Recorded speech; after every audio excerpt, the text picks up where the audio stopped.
If you're having trouble making ends meet when it comes to your rent and your mortgage, there are some options out there. Alicia Nieves shows us what you can do to buy some time.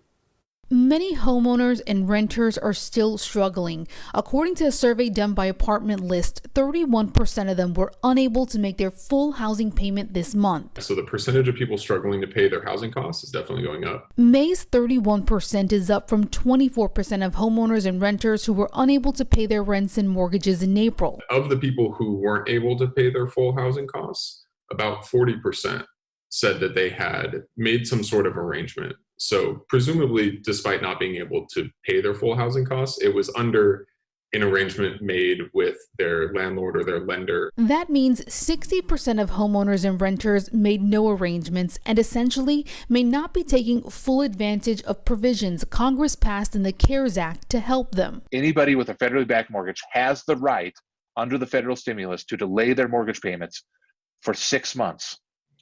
And so, but they need to request it specifically. The company 650 has created 2 free websites to help those still struggling with housing costs. The first, hellolender.org, makes it easier for homeowners to access the help provided by Congress. We saw banks ushering people into their own forbearance programs, which had terms that were not nearly as generous as the federal stimulus. So we developed this letter so that people could specifically request to delay their payments under the federal stimulus. 650's second site, hellolandlord.org, is for renters. It writes a letter to the landlord informing them that they can't pay rent and that evictions are likely barred under the federal stimulus. About 3,000 people have used these letters in the last 4 weeks, but it's unclear how many will use them for next month.